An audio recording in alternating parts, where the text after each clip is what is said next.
लेकिन सम्मान नहीं छोड़ा जाता। मैं यहाँ के कलेक्टर को भी चेतावनी नहीं निवेदन करता कि अगले 2 से 3 महीने में अपनी गलतियों को सुधारने का काम करे, और अगर कलेक्टर ऐसा नहीं करता तो फिर कलेक्टर तैयार रहे, या तो छुट्टी लेकर चला जाए, वरना इस जिले में एक भी किसी अधिकारी को पानी तक नहीं पीने देगा, ऐसा काम नहीं किया जाए। इतने सारे आयोजन पड़े हैं, आखिर दिग्विजय सिंह जी को क्या नहीं लगता कि यहाँ के राजगढ़ के दलितों की आवाज सुनी जाए? साथियों, सिर्फ एक ढोंग करते हैं, ये सिर्फ दलित होने का ढोंग करते हैं, वो चुनावों के अंदर आपका वोट देने का काम करते। साथियों, तो मेरा मकसद क्या है, जो जमीन सरकारी है वो जमीन हमारी है, उसका शांति की अगर हमारी मांगों पर हमारी जो सुनवाई नहीं हो रही है, अगर हमारे दलितों की जमीन छीनी जा रही है, तो साथियों फिर हम कलेक्टर ऑफिस की जमीन पर खेती करने का काम करेंगे, वहीं पर हमारे पेट भरने के लिए अनाज बोने का काम करेंगे। चाहे राजा साहब हो, चाहे प्रदेश के गुंगे धरे मुख्यमंत्री हो, जो आरएसएस के इशारों पर काम करते हैं, और दिल्ली में एक गुंडा बेटा अमित शाह उसके इशारों पर काम करने का काम कर रहे हैं। साथियों, हम लोग यहीं से मार्च करके दिल्ली भोपाल कूच करने की तैयार करें। साथियों, हम पीछे दिग्विजय सिंह की चुप्पी ये बताती है कि वो बीजेपी के एजेंट है, वो बीजेपी के एजेंट है, बीजेपी के लिए काम करते हैं। सत्ता की ओर बढ़ना जरूरी है। अगर सत्ता आपकी होगी तो मुझे तो सिर्फ एक फोन यहाँ के कलेक्टर को करना होगा कि जाओ मेरे लोगों की जो जमीन दबाव में दबाई हुई है उसको जाकर मैंने खाली कराओ, और तुम खाली नहीं कराओगे तो मैं खाली कराने के लिए आ रहा हूँ। तो कलेक्टर दौड़ कर जाएगा, खाली कराएगा। लेकिन अफसोस तब होता जब गरीब 5 साल में एक दिन वोट का दिन आता, किसान मजदूर वोट के दिन को कैसे कैसे भागों में बदल देता, और फिर उसी तानाशाह सरकार सत्ता स्थापित हो जाती है जो उन पर लगातार अत्याचार कर रहे हैं। ये जो आंदोलन आज साथियों ने रखा, जमीन वापस करो का आंदोलन, अगर आप ये सोचते हैं कि ये आंदोलन सिर्फ एक दिन आंदोलन करने से सफल हो जाएगा, तो ऐसा नहीं है। अगर जमीन चाहते हो कि जमीन वापस आए तो कमर कस लो, हर महीने आंदोलन की आदत डाल लो। मैं जानता हूं मेरी कौम गरीब है, मजदूरी नहीं करेगी तो रोटी नहीं खा पाएगी, लेकिन जमीन मां होती है, मां को नहीं छोड़ा जाता। जान जाए तो जाए, लेकिन सम्मान नहीं छोड़ा जाता। मैं यहाँ के कलेक्टर को भी चेतावनी नहीं निवेदन करता कि अगले 2 से 3 महीने में अपनी गलतियों को सुधारने का काम करे, अगले 2 से 3 महीने में यहाँ के 400 से 500 के लगभग ये पत्र मेरे सामने रखे हैं, इतने और भी बहुत सारे होंगे पूरे जिले में, इनका संज्ञान लेने का काम करे, और अगर कलेक्टर ऐसा नहीं करता तो फिर कलेक्टर तैयार रहे, या तो छुट्टी लेकर चला जाए, वरना इस जिले में एक भी किसी अधिकारी को पानी तक नहीं पीने देगा, ऐसा काम नहीं किया जाए। साथियों, समस्या के समाधान के लिए एक रास्ता तो मैंने आपको बता दिया कि सत्ता का रास्ता, दूसरा रास्ता समस्या के समाधान के लिए आंदोलन का रास्ता। आंदोलन को बड़ी मजबूती से आगे बढ़ाया जाए। अगली तारीख जब भी डिसाइड होगी तो आप घर से बीवी बच्चों को लेकर 8 लोग के सब साथ इकट्ठा कर लेकर आइएगा। हम भी देखेंगे कि यहाँ के कलेक्टर को कितना दम, वो कैसे हमारे लोगों को दुष्कार देता है। कुछ मामले तो ऐसे आए कि कलेक्टर ने आदेश कर दिया, आदेश करने के बावजूद भी जमीनों को वापस नहीं किया। कुछ मामले ऐसे हैं कि कोर्ट ने आदेश किया, जब भी जमीनों को वापस नहीं किया गया। कुछ मामले ऐसे हैं कि सरकार ने जमीन दी, और जमीन दे करके सरकार ने जमीनों पर खुद ब खुद कब्जा करा लिया। मैं कहता हूं आके माननीय मुख्यमंत्री से, ये भी अभी आपकी नई नई सरकार बनी है, आप अभी गद्दी पर विराजमान हुए, इन गरीब लोगों को भी तरफ एक बार देखने का काम करें। ये वही गरीब है जो तुम्हें गद्दियों पर बिठाते हैं, और अगर आप इनकी ओर देखने का काम नहीं करेंगे तो ये वही गरीब है जो आपको गद्दी से नीचे भी पलटने का काम कर सकते हैं।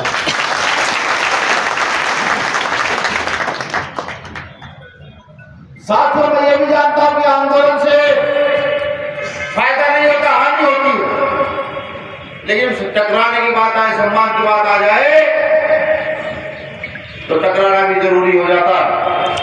मैं अपने वक्तव्य में कहता हूं, अगर सम्मान नहीं तो कुछ नहीं, जो आदमी अपना सम्मान ना बचा पाए वो मर जाए तो ज्यादा अच्छा।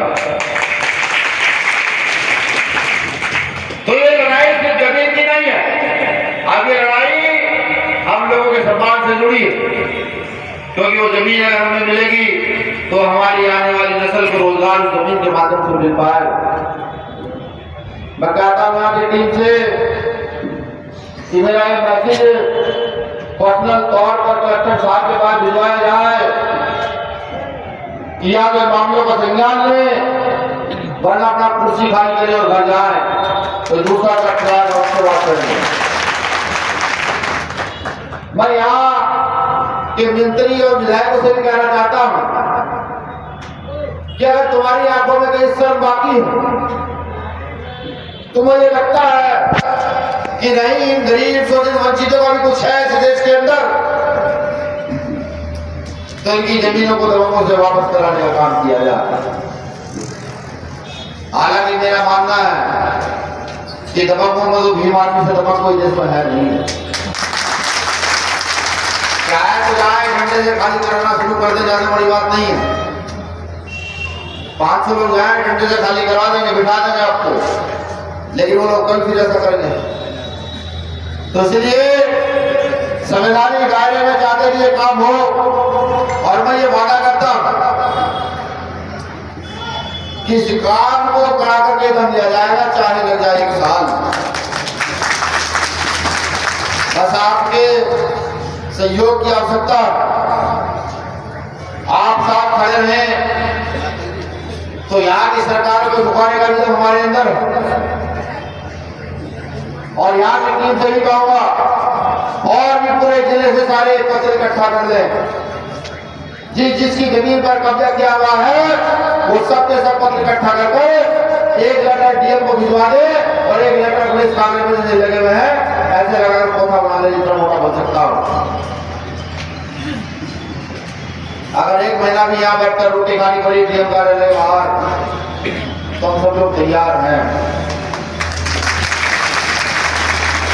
काम नहीं चलेगा तो भाई चंद्रशेखर आजाद आएंगे, काम नहीं चलेगा तो इस राजगढ़ की धरती पर भीम आर्मी के पूरे देश से कार्यकर्ता बुलाए जाएंगे।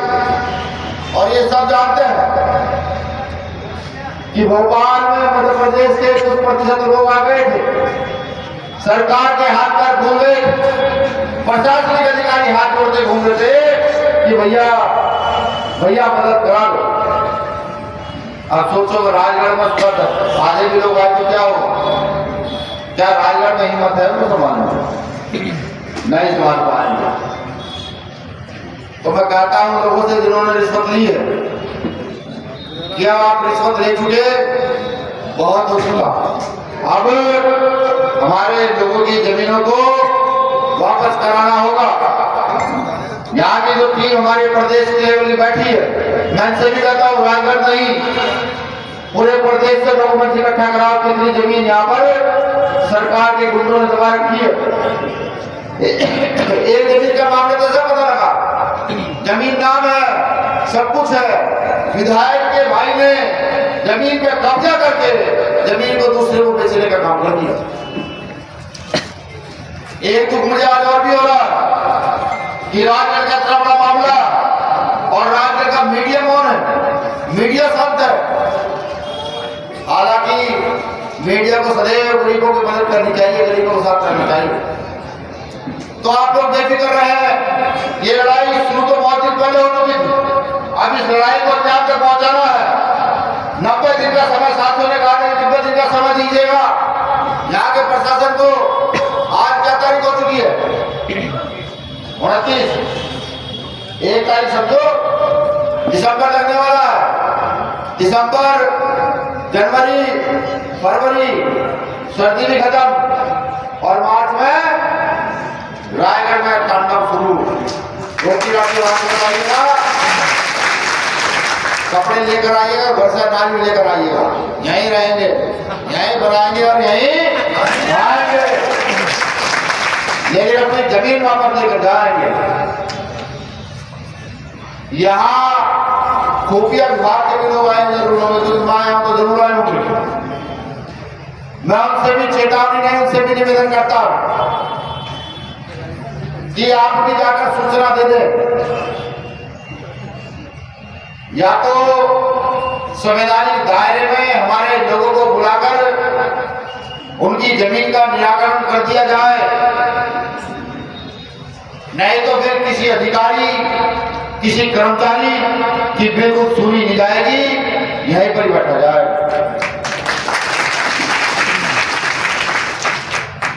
इससे ज्यादा तो और क्या कहूं, इतना ही बहुत है।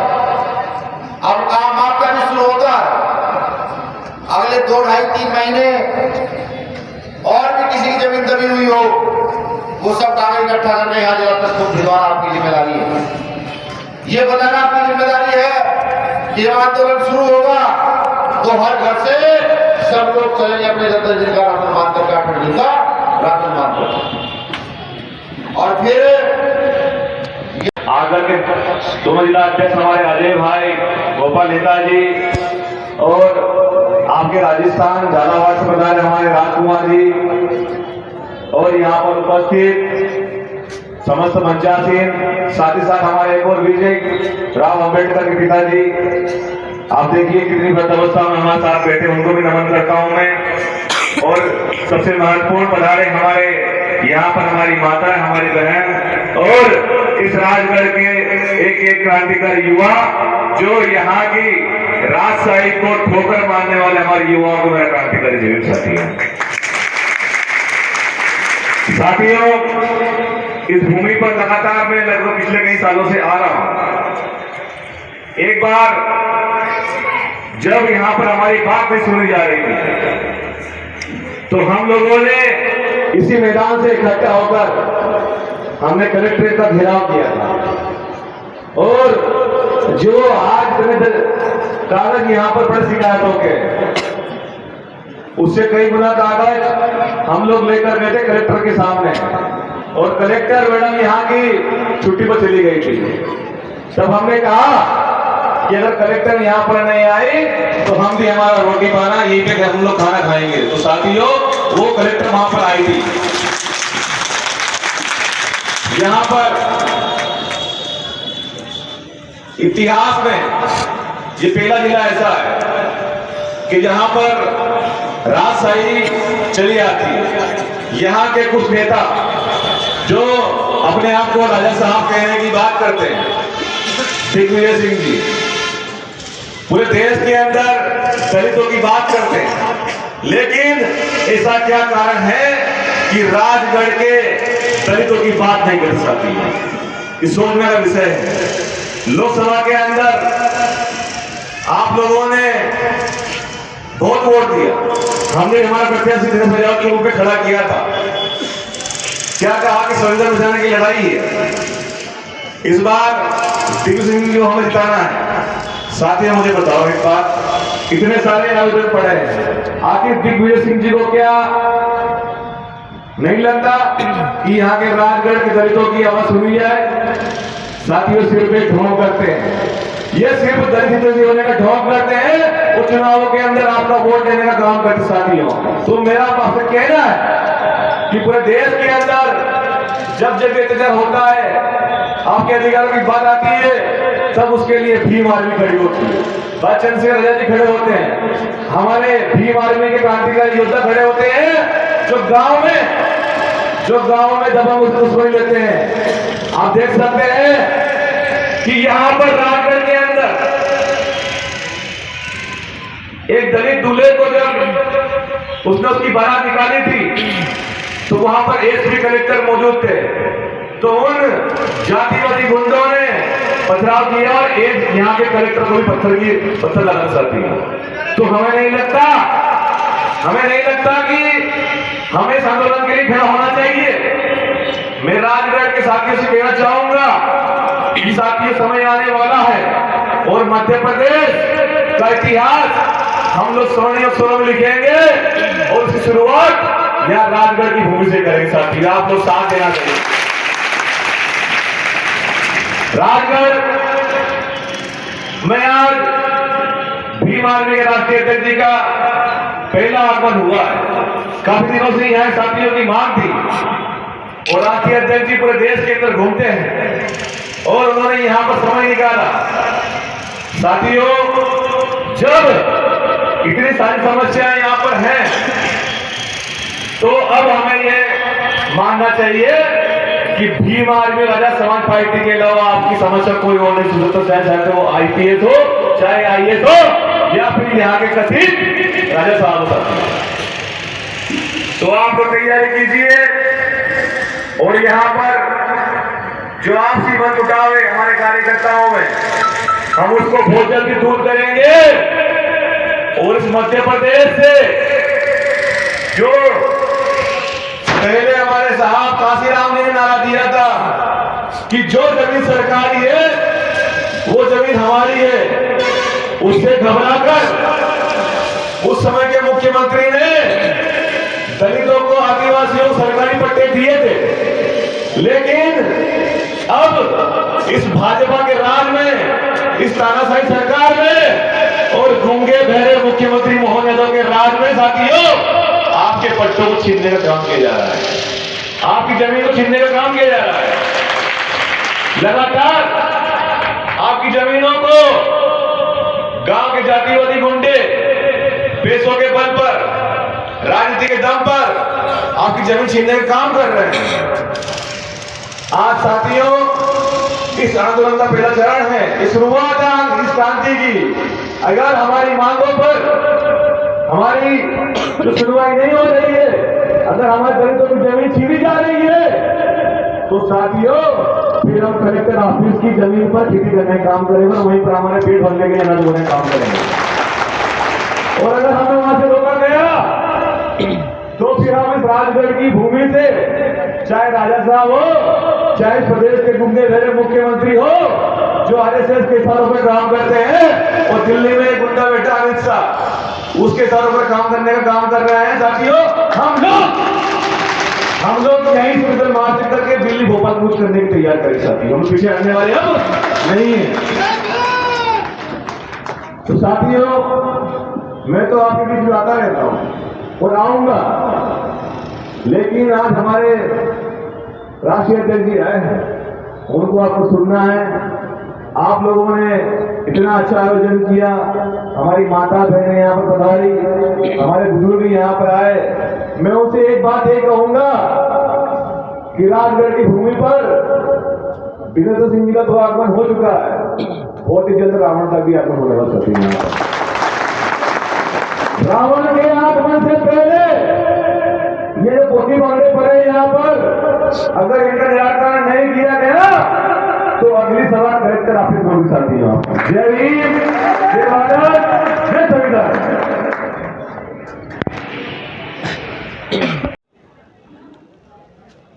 ये आज आप राजगढ़ आए हैं, किन मुद्दों को लेकर के आए हैं? देखिए, राजगढ़ में सरकार प्रशासन मिलकर के और उनके गुंडे मिलकर के यहाँ के गरीब किसानों को बड़ा परेशान कर रहे हैं।